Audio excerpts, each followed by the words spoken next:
하나님 말씀인 사도행전 6장 3절에서 6절까지 보십니다. 사도행전 6장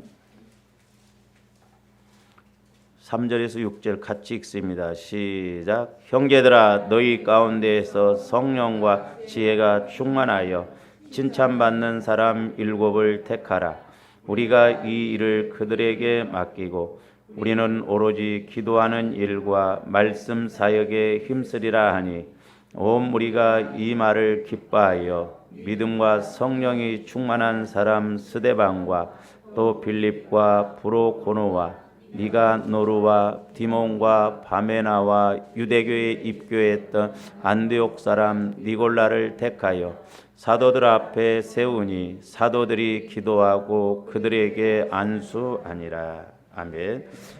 지난 시간에도 이제 말씀을 드렸습니다만은 이제 조아름들이 구원받았으면 이제 자꾸 우리 믿음이 자라나야 됩니다. 무슨 말이냐? 죽었던 영혼이 예수를 믿음으로 태어났잖아요.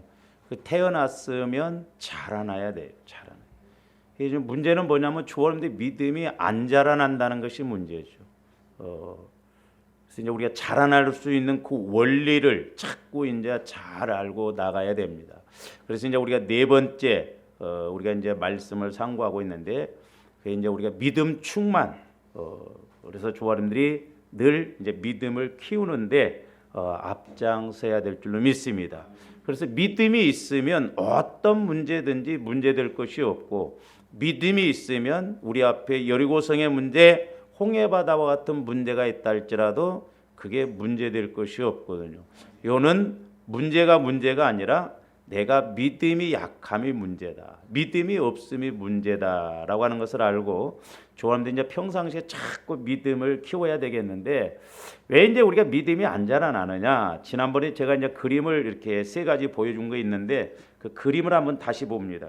기억을 좀 잘하시고 이제 저것을 이제 거꾸로 시작하면 나중에 말씀을 드리겠습니다만은, 믿음이라고 하는 것은 우리 영혼에서 성령을 통해서 말씀을 받아야 돼요. 그래야 믿음이 생깁니다. 그다음에 이제 그 타원형 원그렸던 거 한번 그림만 봅니다. 저걸 꼭 기억하세요. 이렇게 밖으로 나오는 그 그림을 안 빠졌는데, 우리 인간을 이렇게 본체적으로 나누면 영혼, 마음, 육체 이렇게 나눕니다. 그래서 이제 하나님께서 성령을 통해서 말씀을 주셔요. 그러면 말씀은 영원하거든요. 그 영원한 말씀이 영원한 우리 영혼에 와서 부딪혀져야 돼요. 그래서 이제 영혼의 화살표가 들어왔다가 점점점점점 밖으로 이렇게 나가는 게 빠졌어요. 그래야 이제 믿음으로 반응합니다. 근데 이제 문제는 뭐냐? 하나님께서 성령을 통해서 우리에게 말씀을 주시는데 우리 마음으로 받으니까 문제다 이 말이에요. 우리 마음으로. 그래서 소위 말해서 조아름들 마음이 처리가 되어져야 돼요. 마음을 처리하는 것은 오직 보혈과 성령을 통한 말씀밖에 없어요.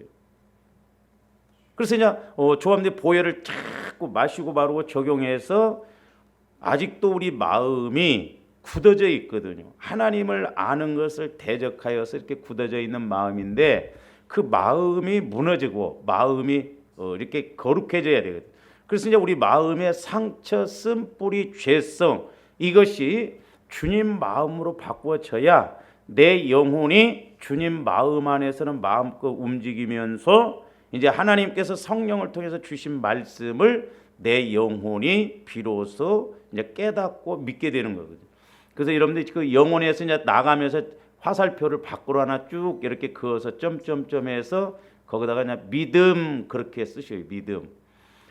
그러면서 이제 이렇게 저것을 이제 옆으로 이제 놨을 때 하나님께서 성령을 통해서 말씀을 주시는데, 먼저 조아름들 마음에서 받잖아요.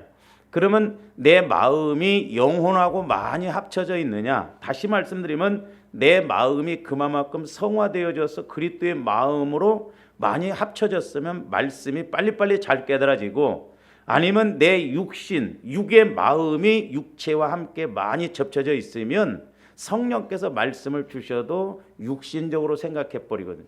그래서 이제 그 다음 그림 하나 한번 보셔요.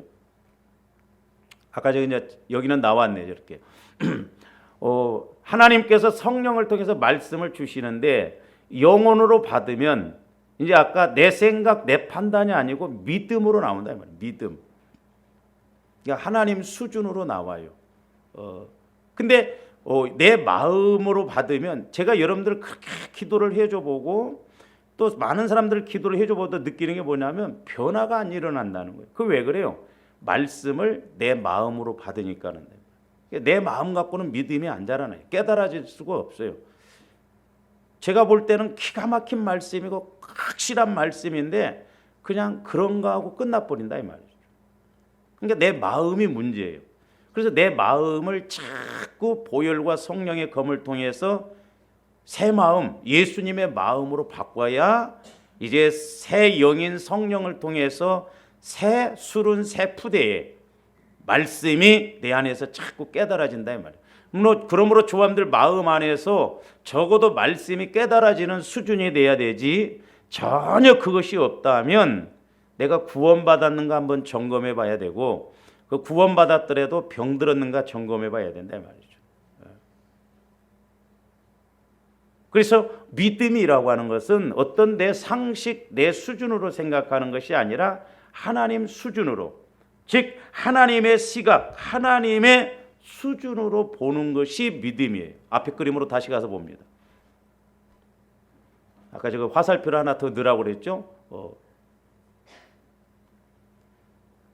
그러니까 믿음이라고 하는 것은 하나님 수준으로 보는 거예요. 그러니까 내 생각으로 보는 것하고는 천지 차이죠. 옛날에 제가 이제 그런 문제를 가지고 기도했을 때 성령께서 어떤 비유를 보여주시냐 하면 우리가 이렇게 산이 있잖아요. 산. 그런데 오늘날 많은 사람들이 길이 없는데도 막 자기가 길을 내면서 산을 올라가더라고. 뭐 중간에 보면 막 가시밭도 있고 여러 가지 막 나무가 있고 그러니까 힘들어 올라가기가. 자기가 그걸 처리하고 올라가니까 소위 말해서 중턱도 못 올라갔어요. 산 절반도 못 올라갔더라고. 근데 저와 여러분들이 그렇게 하지 않아도 예를 들어서 내가 산 꼭대기에 있다고 한다면 산 전체를 보는데 10분이 걸리겠어요? 20분이 걸리겠어요? 몇 초면 내가 산 정상에서 한 바퀴 뺑 도는데 몇 초도 안 걸려요. 정상에서 보면 그 산의 길이 어디에가 있는가 그냥 알아진다 이 말이죠. 이와 같이 내가 하나님의 시각으로 본다라고 하는 것은 어떤 문제가 왔다 할지라도 고난이 왔다 할지라도 하나님 수준으로 보니까 어디가 문제고 길이 어디인가를 그냥 안다 이 말이죠. 그게 믿음이에요. 그러니까 하나님의 수준으로 내가 볼 줄 아는 것, 내가 하나님의 수준으로 생각하는 것, 그게 믿음이다. 뿐만 아니라 믿음이라고 하는 것은 이제 하나님 수준으로 이렇게 행하는 거예요. 그러니까 보세요. 엘리야 선지자가 3년 6개월 동안 비가 안 내렸는데 구름 한 점 없는데 어느 날 하나님께서 큰 비를 내릴 것이라는 말씀을 주잖아요. 그러니까 엘리야는 기도의 목적인 교제가 이루어져서 말씀을 받고 보니 이제 하나님께서 비를 내리시겠다. 근데 비가 내리려면 구름이 없다 이 말이죠. 그러니까 하나님의 말씀은 정확하니까 구름만 생기면 비가 오겠구나. 그래서 말씀을 받고 간구 기도를 하잖아요. 간구 기도. 그래서 우리가 간구도 말씀을 받고 간구하면 쉬워요. 그래서 우리 교회가 여기 사가지고 올 때도 제가 개인적으로 아무리 계산을 해봐도 그때 당시에 그 액수가 나올 수가 없어요. 근데 집사람이나 저에게 이제 하나님께서 성령을 통해서 예레미야 33장 2절 3절 말씀, 이를 행하시는 여호와 그걸 지어 성취하시는 여호와 그 이름이 여호와라는 자가 이르노라. 너는 내게 부르짖으라. 그리하면 내가 응답하겠고 크고 비밀한 이름. 그래서 제가 그때 우리가 돈 달라고 하지 말고 이 말씀이 이루어지게 해달라고 기도하라고. 근데 하나님은 기가 막힌 방법으로 일을 하시더라 이 말입니다. 그러니까 내 생각으로 보면 아무리 계산을 해봐도 계산이 안 나오는 거예요. 근데 말씀을 붙들고 믿음으로 나아갈 때 하나님이 신기한 방법으로, 희한한 방법으로 일을 하신다 이 말입니다. 인간적인 입장에서 본다고 한다면 엘리야가 구름 한 점도 없는데 비 내리게 해달라는 것은 그 정신 나간 사람이죠. 근데 엘리야는 7번까지 끝까지 구름 생길 때까지 이렇게 간굽기도 하잖아요. 그래서 오늘날 교회원들이 말씀 받아야 돼요. 할렐루야. 성령이 교회에게 주시는 말씀. 왜냐? 하나님은 하나님의 뜻을 이루시기 위해서 먼저 말씀을 주시거든요. 그 다음에 그 말씀의 뜻을 이루면 이사야서 55장에 있는 말씀처럼 우리에게 형통의 복이 임한다 이 말이에요. 말씀을 못 받아요 오늘날 성도들이. 제가 기도원에 한번 가서 그 집회를 보면서 우리 한국교회 주소가 나오는데 장로님들, 권사님들 진짜 말씀을 너무 모르더라. 그러니까 이단들이 공격해버리고 어제도 책이 한 권 왔는데 또 이제 이단 속에서 이단이 또 나오더만. 신천지가 그건 참이 아니고 자기가 재림 예수대. 그래서 제가 잠깐 좀 아침에 이렇게 말씀했더니 아이고 말도 안 되는 소리를 그렇게 하면 나도 하겠더라고.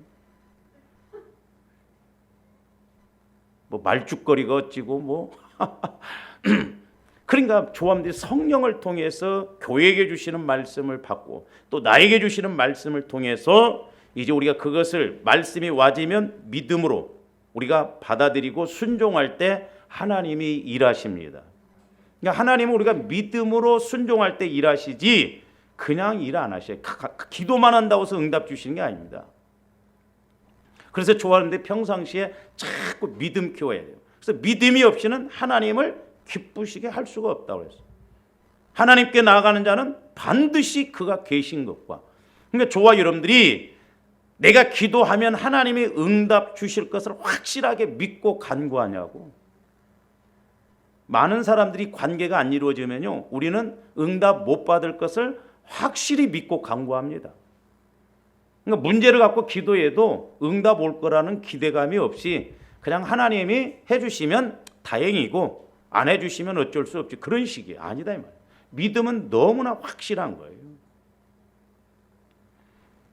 그래서 이제 저와 여러분들이 자꾸 믿음을 키우려면 내 입장에서 본다고 한다면 저 그림처럼 자꾸 성령 하나님을 통해서 내 영혼에서 성령으로 말씀을 받을 때 믿음이 자라나요. 왜? 말씀은 영혼의 양식이라고 그랬잖아요. 자꾸 내가 양식을 먹음으로 육신도 자라나듯이, 어린아이가 자라나듯이 내 영혼도 말씀이 들어올 때 자꾸 자라나요. 그러니까 여러분들 가끔 TV에 보면 아프리카 이거 애들 막 빼쩍 말라가지고 한 달에 3만 원이면 10끼 식사를 해결합니다. 그런 거 나오잖아.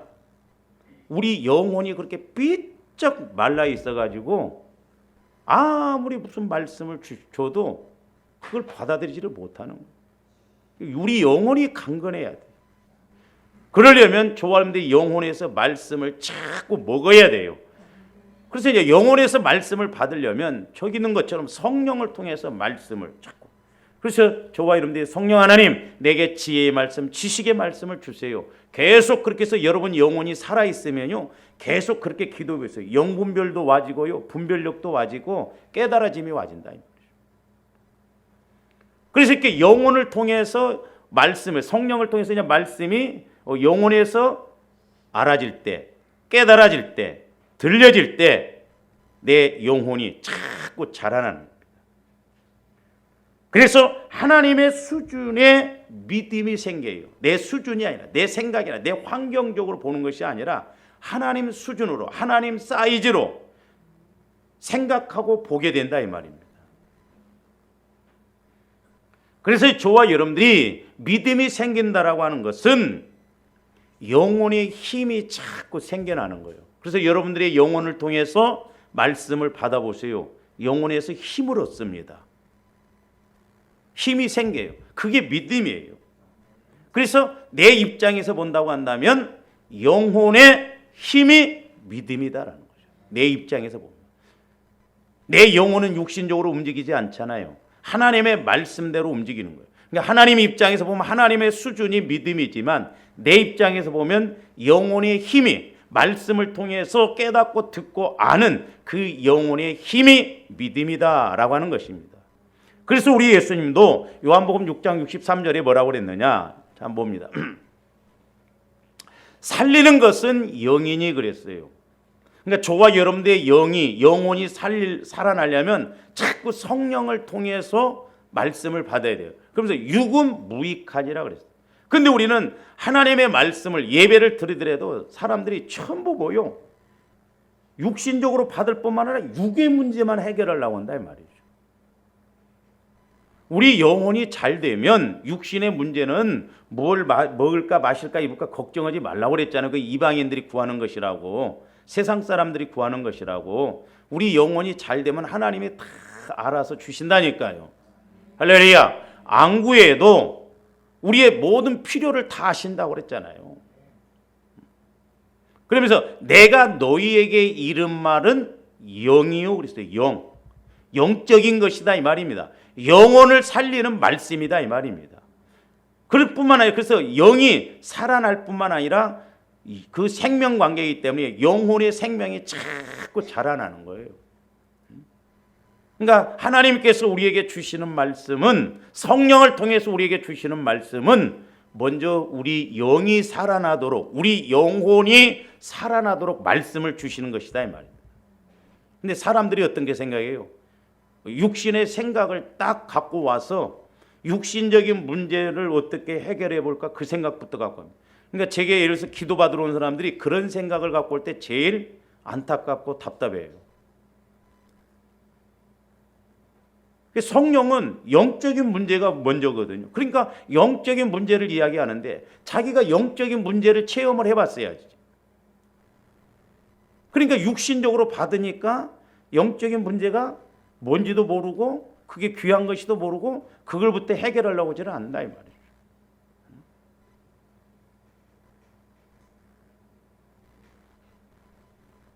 그러므로 저와 여러분들이 성령 하나님을 통해서 우리 영혼이 먼저 잘 될 수 있도록 말씀을 찾고 지혜의 말씀, 지식의 말씀을 받아야 될 줄로 믿습니다. 그래서 스데반 집사는 비록 집사였지만 이렇게 성령을 통한 지혜의 말씀, 지식의 말씀 등을 통해서 믿음도 충만했고 지혜도 충만했고 성령도 충만했고 은혜도 충만했고 권능도 충만해서 이스라엘 나라 사람들을 보니까 자기 시각으로 보는 것이 아니라 하나님 시각으로 보게 되니까 깨달아지고 그들의 영적인 모습이 보여지고 말씀을 통해서 그들에게 지적할 수 있는 그런 마음이 왔던 것입니다.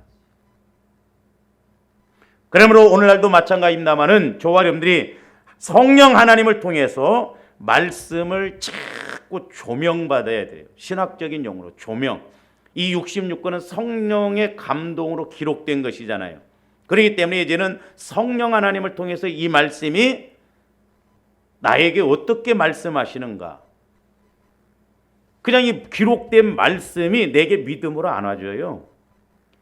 66권 중에 내 영적 상황, 환경적인 상황에 맞는 말씀이 성령을 통해서 내게 조명되어지고 깨닫게 해주실 때 그 말씀이 레마의 말씀이요 살아있는 말씀이요 내게 주시는 말씀이다 이 말입니다. 그러니까 우리는 말씀 받고 움직여야 될 줄로 믿습니다.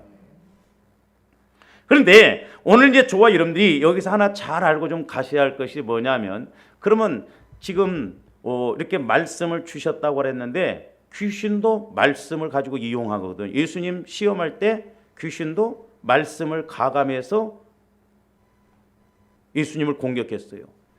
하와를 무너뜨릴 때 말씀을 가지고 가감해서 무너뜨렸습니다. 그래서 이제 조함들이 말씀 수준으로 가면 분별을 잘해야 돼요. 미혹의 영이 역사하면 말씀 한마디 주고 거기에다 자기 살을 딱 붙여서 이렇게 하면 그럴싸합니다.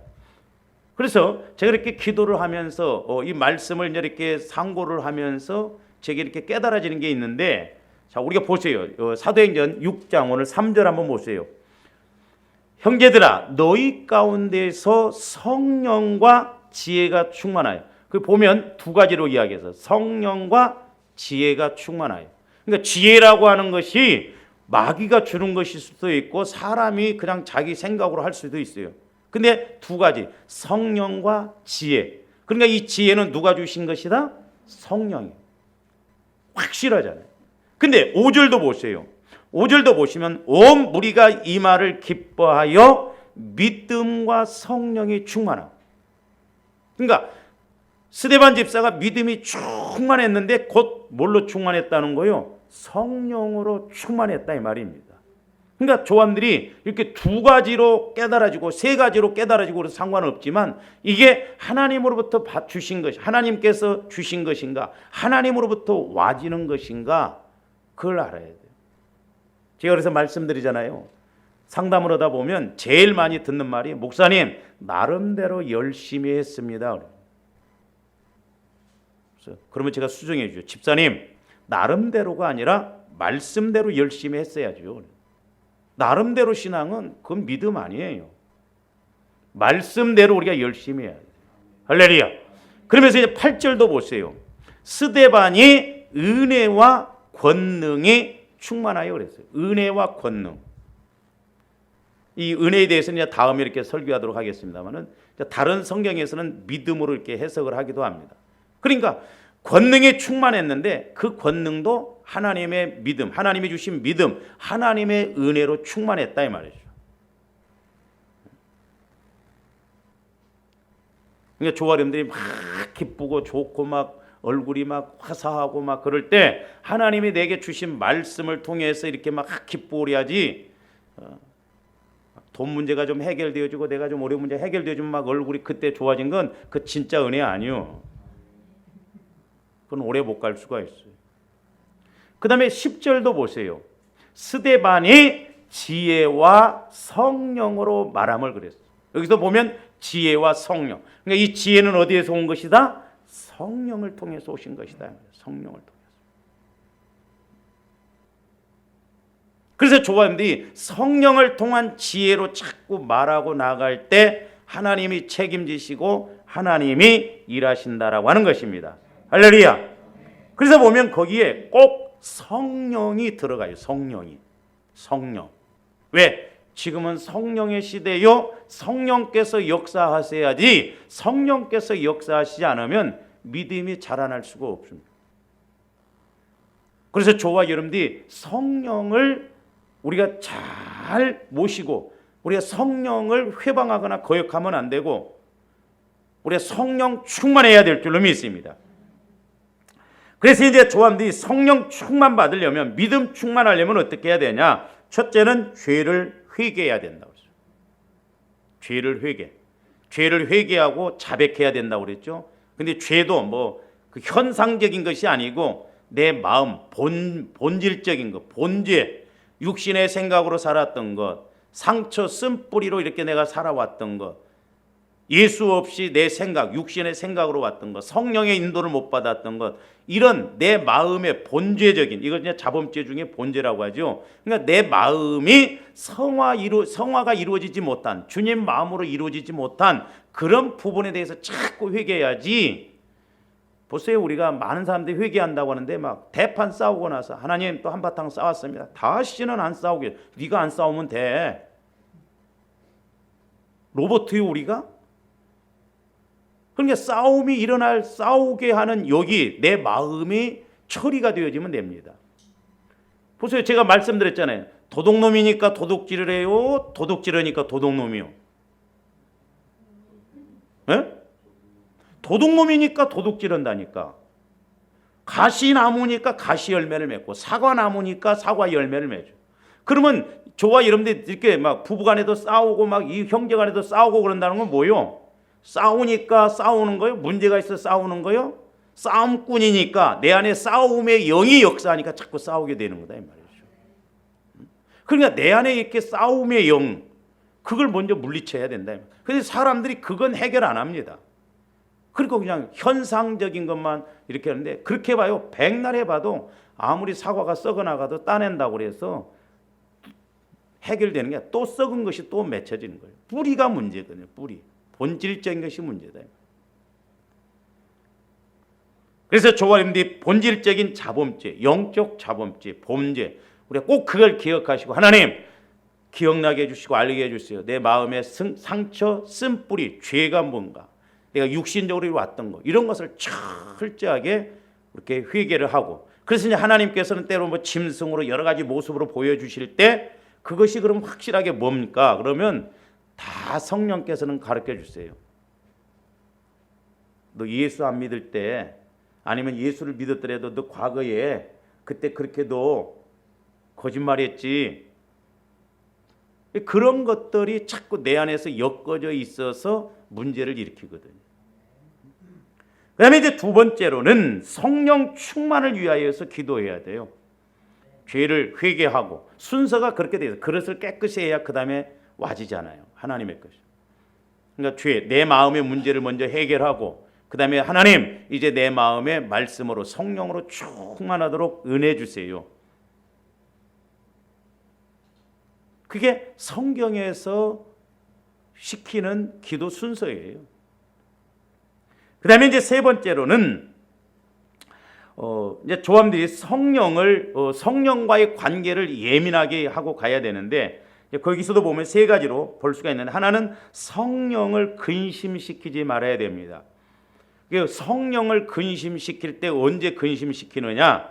자, 에베소서 4장 29절에서 32절 한번. 무릇 더러운 말은 너희 입 밖에도 내지 말고 오직 덕을 세우는데 소용되는 대로 선한 말을 하여 듣는 자들에게 은혜를 끼치게 하라. 저거 보면 더러운 말은 너희 입 밖에도 내지 말라는 거예요. 그 다음에 30절, 하나님의 성령을 근심하게 하지 말라. 그 안에서 너희가 구원의 날까지 인치심을 받. 앞으로 우리 주님 재림하셔서 영화 구원 이룰 때까지 인침을 받았다 이 말. 그러니까 아까 보면 29절에서 뭘 조심하라고 한 거예요? 말을 조심하라는 거예요. 더러운 말을 하지 말라는 거예요. 상처 주는 말. 그래서 농담이라도 우리는 조심스럽게 해야 돼요. 그러면 이제 31절에 보세요. 또 뭐라고 그랬는가? 너희는 모든 악독과 노함과 분냄과 떠드는 것과 비방하는 것을 모든 악의와 함께 버리고. 그러니까 지금 아까 30절에 성령을 근심시키지 말라고 그랬는데 29절에서는 더러운 말을 하지 말라고 그랬고, 여기에서는 이제 악독, 노함, 분냄, 저런 것이 더러운 말이거든요. 그다음에 32절, 서로 친절하게 하며 불쌍히 여기며 서로 용서하기를 하나님이 그리스도 안에서 너희를 용서하심과 같이 하라는 거예요. 불쌍히 여기라는 거예요.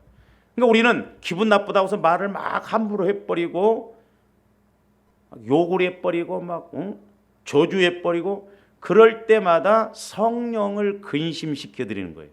성령. 그때 성령께서는 침묵하셔버립니다. 왜? 영이 다르니까. 근심시켜 드리는 거예요. 근심이 더 깊어지면 나중에 슬픔이 돼버리잖아요. 성령께서 이제 역사란. 그래서 좋아 여러분들이 더러운 말, 이 성령을 근심시켜 드리는 것은 말과 연관이 되어 있다. 그래서 이스라엘 백성들도 계속 원망하니까 가나안 땅에 못 들어가고 죽잖아요. 그다음에 이제 두 번째로는 성령을 소멸시키지 말아야 돼요. 데살로니가서 5장 19절 봅니다. 성령을 소멸하지 말며. 저 말씀은 무슨 말씀이에요? 성령께서 여러분들에게, 제가 말씀드렸죠. 우리 교회에 우리가 금요일 날 이제 영혼의 양식, 영혼의 호흡, 영혼의 생수, 그 다음에 영혼의 운동, 마지막이 영혼의 옷이라고 그랬어요. 그건 그리스도의 마음이라고 그랬어요. 그리스도의 마음. 그 다섯 가지면 영혼이 완전히 거의 무장되거든요. 그러니까 성령께서 개인적으로 여러분들에게 제가 기도해 드릴 때 그건 내가 한 것이 아니다 이 말입니다. 성령께서 하시는 말씀이에요. 그리고 설교를 통해서 성령께서 여러분들에게 말씀을 주셨어요. 그러면 성령께서 주신 말씀을 내 말씀으로 가져가야 되는데, 그래서 믿음 키워야 되는데 귀로만 듣고 끝나버린다 이 말이에요. 그건 성령을 소멸시키는 거예요. 이것이 지속되어지면 성령은 나중에 이제 더 이상 말씀하시지 않습니다.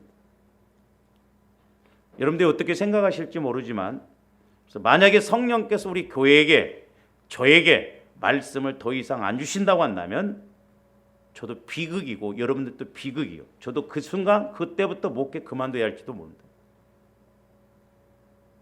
그래서 저도 내가 어쨌든 은퇴하는 그날까지 끊임없이 말씀을 주시라고 내가 기도하거든.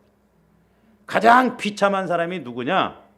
제가 옛날에 그런 사람 성령께서 아무 말씀도 안 하셔요. 저한테 기도를 받으러 왔는데 말씀을 안 하셔. 그게 저주더라고. 아무리 잘못하고 힘들고 어려운 가운데 있다 할지라도 책망의 말씀을 주시더라도 말씀이 와줘야 된다 이 말입니다.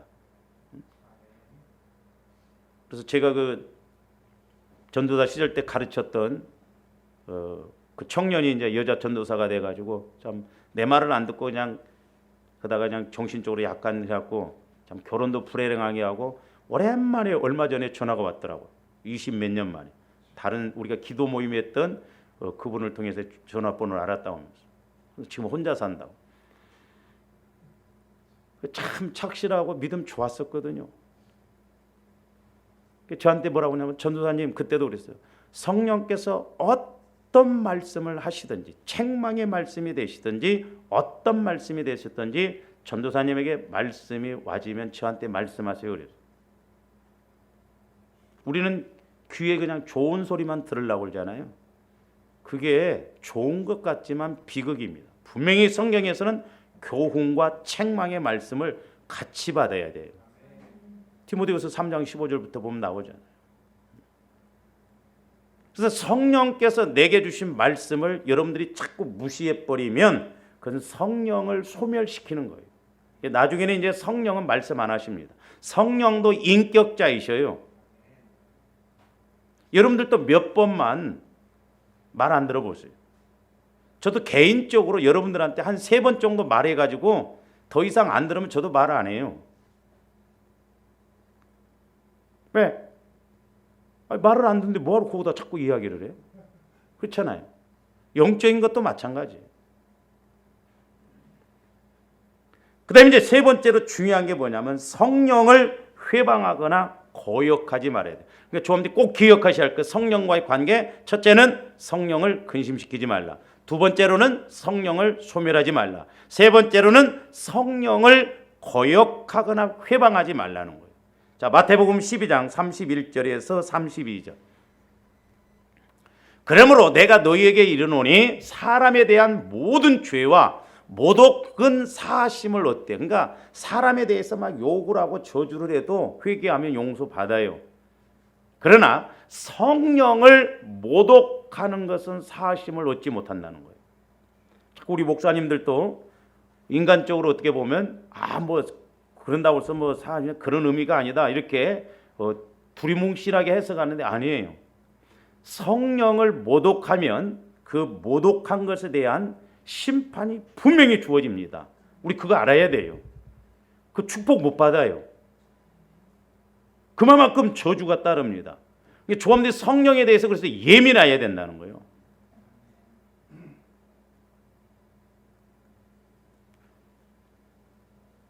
그 다음에 32절 봅니다. 또 누구든지 말로 인자를 거역하면 사하심을 얻대. 보세요. 그러니까 뭐 예수 안 믿어 막 거역하고 그럴 때도 사하심을 얻대. 누구든지 말로 성령을 거역하면 이 세상과 오는 세상에서도 사하심을 얻지 못하리라. 그러니까 이 세상에서도 장차 우리 예수님 재림하실 때도 사하심을 못 받아요. 이게 그러니까 무서운 거예요. 그러니까 저런 게 뭐예요? 그러니까 우리가 말이라도 성령, 그래서 저도 우리가 이제 예를 들어서 기도원 같은 데나 또 교회에서 뭐 이러면 막 우리가 판단하고 정기하고 그러잖아요. 그래서 저는 기도원에 가서 막 어떤 사람들은 막 이러고 어떤 사람은 함부로 판단하면 안 돼요. 그 사람은 성질이 이래야 뭔가 풀리니까 그대로 인정을 해줘야 돼요. 어떤 사람 막 춤을 추면 그대로 인정해줘야 된다. 성령이 뭐 돛대기 시작이냐? 뭐 인격자이신데 아니요. 함부로 그렇게 성령에 대해서 판단하면 안. 그래서 저도 여러분들이 교회에서 뭐 어떻게 하든 제가 유심히 보지요. 성령께서 그 사람 수준에 따라서 어떻게 역사할지 모르거든. 함부로 우리가 성령의 역사를 판단하거나 회방하거나 건들면 안 돼요. 성령께서 역사하셨는데 말 그런 것이 뭐 성령의 역사대 뭐 그런 거라면 뭐 나도 하겠네. 함부로 그렇게 말하면 안 돼요. 그러니까 보세요. 우리 한국교회에서 제일 많이 무시당하는 게 뭐냐면 방언입니다. 방언. 우리 침례교회에서도 방언을 인정을 안 합니다. 특히 장로교회도 더 그래요. 보세요. 방언은 표적의 은사요, 기도의 은사요. 조용기 목사님 하루 방언 기도를 많이 하니까 그래요. 제가 윤석전 목사님이랑 같이 있을 때도 보면 그 양반도 방언 기도를 많이 하니까 저렇게 영적으로 막 힘이. 저도 방언 기도를 해보니까 말씀이 조명되어지지 내가 한국말로만 기도했다 한다면 그렇게 못 올 거예요. 그래서 뭐 어떤 사람들은 막 방언 그까짓 그 핫바리 은사라고 하고 무슨 하나님이 주신 은사 핫바리 상바리 은사가 있냐 이 말이죠. 예? 그러니까 개인이 됐든 교회가 됐든 방언 하지 마라 그러면 방언 그 아무것도 아니다면 그 사람이나 그 교회에는 절대 방언이 임하지 않습니다. 왜? 성령을 회방하고 성령을 모독하는 것이기 때문에 그렇다면. 그러니까 성령께서 역사하심을 함부로 우리가 교리나 교권적으로 그렇게 공격하면 안 돼요. 말씀 따라. 그리고 사도행전에서 방언이 끝났다. 봐라. 사도행전 정확하게 보면 초대교회 이후 계속 방언의 역사가 났다. 그러면 지금 방언하는 사람들은 귀신이 하는 거예요? 또 어떤 분들은 그렇게 해야 돼요. 그 귀신 방언이다고. 여러분 귀신은 방언 못해요. 만약에 귀신이 방언하는 것을 알아들으면 귀신이 다채가게 귀신은 방언 못합니다. 우리가 표현을 분명히 해야 돼요. 저는 그래서 귀신 방언이라고 안 하고 귀신의 소리다 그렇게 해요. 방언은 하나님의 영과 내 영이 서로 교제하는 거예요. 교제. 제가 옛날에 뭣도 모르고 우리 누님 따라서 귀신을 쫓으러 갔네. 제가 그때 한번 귀신 쫓으러 갔다 와서 죽을 뻔했어요. 갔다 와갖고 온몸이 두들겨 맞은 것처럼 일어나지를 못할 때 우리 누님이 뭐라고 하냐면 그때 이제 신학교 다닐 텐데 아이고 그래갖고 못먹혀러겠어 그러더라고. 뭣도 모르고 갔어요. 그 구역에 있는 할아버지인데 교편 생활하다가 퇴직을 했는데 귀신이 들렸어요. 뭣도 모르고 갔네. 가자고 그래서 가서 내가 예배를 드리고 내 경험이 있어야죠. 그래서 기도를 했어요. 내가 나도 경험이 없으니까 막 방언을 했다니까 일단은 막. 그랬더니 제가 그래서 은혜를 받았는데 이 할아버지가 갑작스럽게 근데 그때 성령께서 그 귀신이 하는 소리를 통역을 해주시더라고. 그래서 내 입에서 뭐냐면 너도 방언한다고 그러니까 고개를 끄덕끄덕 하더라고. 그래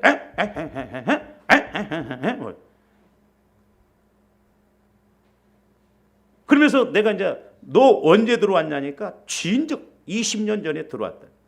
몇이냐니까 네 구석에 하나씩 이렇게 자리 잡고 있다는 거예요.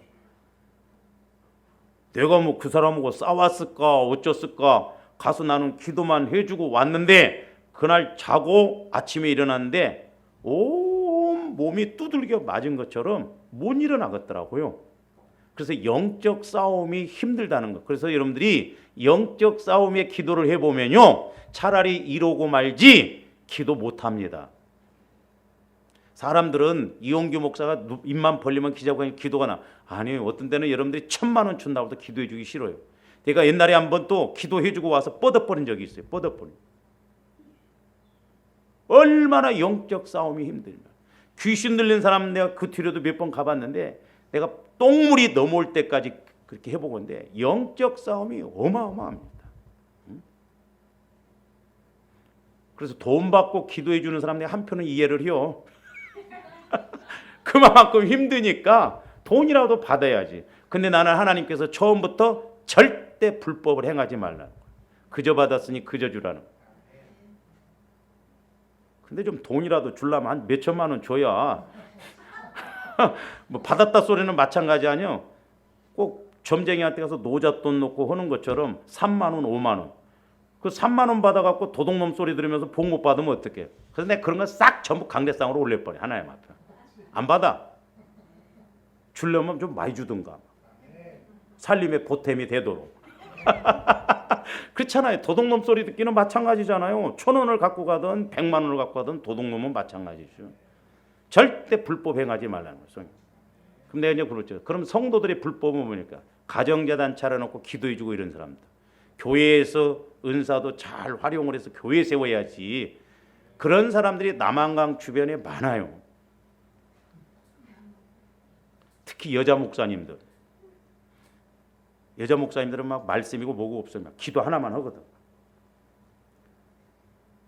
그러니까 옛날에 어떤 집사님도 저한테 상담해. 목사님, 자기가 여자 목사님한테 가서 기도받았는데 남편이 바람 피우고 다닌다고 그래. 믿지 말라고 그랬어요. 무슨 하나님이 가정 깨트릴 일이냐? 하나님은 인격자이셔요. 절대 그런 식으로 안 합니다. 그리고 또 물어보더라고. 아, 귀신을 들었는데 귀신을 자기 안으로 불려들여서 자기가 쫓아도. 그래서 뭐하러 불려들여서 쫓냐? 막 쫓지. 그러니까 그럴싸하게 자꾸 뭔가 인기를 끌려고. 여러분들 기도원 하는 사람들이나 그런 데 가서 기도 받아보세요. 결론은 두 가지입니다. 기도해봤더니 우리 기도원에다 헌금을 좀 몇백만 원 하라고 한다고. 지금 드럼이 없었는데 마침 잘 왔다고. 또 하나는 뭐요? 우리 교회로 오라고. 그리고 또 보면요. 저도 옛날에 기도 받아봤거든요. 사람들이 뭐가 안 되니까 기도 받으러 갑니다. 그러면 꼭 거기서 신학을 해야 된다고 하고. 아니 예수도 못 만난 사람한테 뭔 신학을 하라고 그래요. 너무 안타까운 거예요. 저도 그런 기도를 해보니까 안다 이 말이에요. 그래서 함부로 저도 기도 안 해주지만 여러분들이 어디 가서 능력 있다고 함부로 머리 내밀지 마요. 옛날에 기도원에 가서 보니까 내가 있는데도 봐서 가서 머리 내밀고 있더라고요. 내가 속으로 교회에서나 잘해라. 기도만 받으면 뭐하냐 말이에요. 기도만 받으면.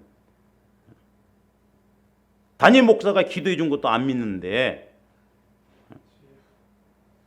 그래서 내가 여러분들 기도원 가면 안 따라가려고 온 거예요.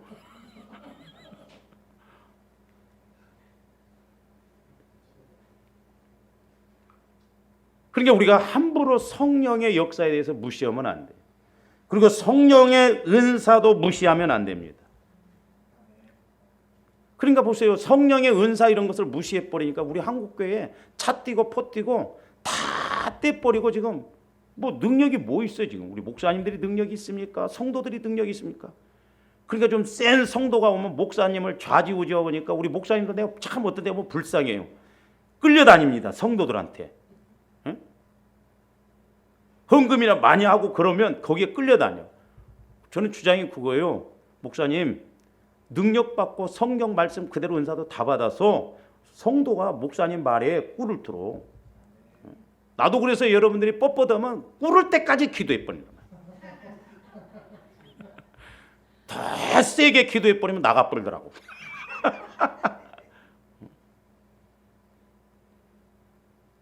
아니 제가 뭐 인간적으로 그런 게 아니라 말씀 안에서 그렇잖아요. 교회라면 질서야 하는 질서가 있는데 그러니까 지금 이런 은사나 능력 이런 것을 다 무셔.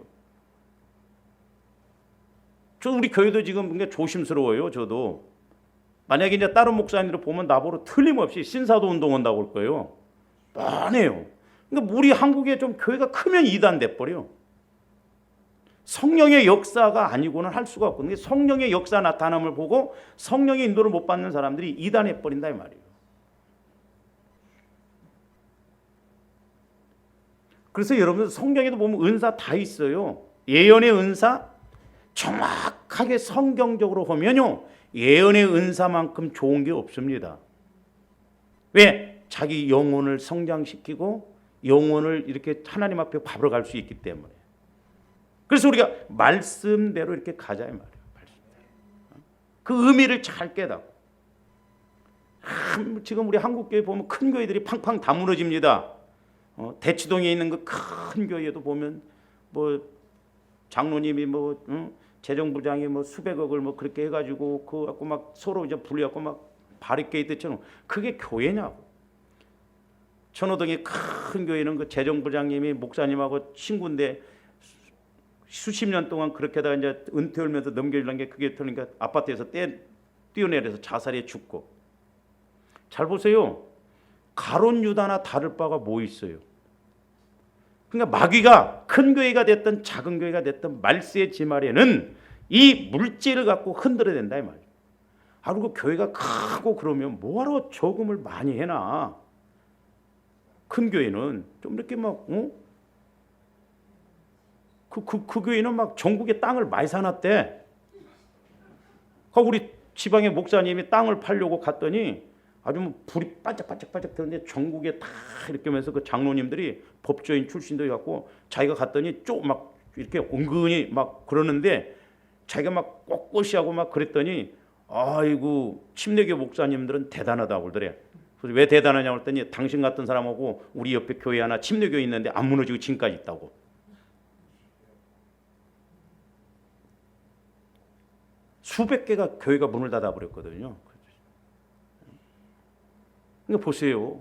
그 구원받은 사람이요, 자살해 죽는 사람이 장로님인데 요즘은 이제 그렇게도 이야기합니다. 꼭 자살한다고 해서 지옥 가는 건 아니다. 가면 갈수록 자꾸 이렇게 마귀가 역사한다 이 말이에요. 그래서 조아람들이 저도 그래서 인간적인 생각도 저도 어떤 데는 안 들었어요. 죽이 되든 밥이 되든 나 은퇴하면 끝이니까 막. 근데 내가 하나님 앞에 서야 할 것을 생각하면 그렇게 못한다 이 말이죠. 그래서 말씀 그대로 끝까지 밀고 나가본 거예요. 그래서 하나님 앞에 이제 나중에 한번 따져보려고. 자, 우리 디모데후서 4장 1절에서 5절 보고 마칩니다. 하나님 앞과 살아있는 자와 죽은 자를 심판하실 그리스도 예수 앞에서 그가 나타나실 것과 그의 나라를 두고 엄히 명하노니. 우리 예수님 분명히 재림하신다 이 말입니다. 2절. 너는 말씀을 전파하라. 때를 얻든지 못 얻든지 항상 힘쓰라. 범사에 오래 참음과 가르침으로 경책하며 경계하며. 그러니까 잘못된 사람이 있어도 자꾸 가르치고 책망할지라도 자꾸 이렇게 또 경계도 하고 그러면서 잘 가르쳐서 오래 참음으로 이렇게 가라는 거죠. 3절. 때가 이르르니 사람이 바른 교훈을 받지 않으면, 그러니까 말세지 말이 가까우면 사람들이 바른 교훈을 받지 않습니다.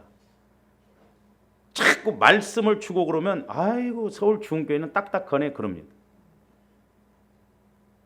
그 뭘 주면 물렁한데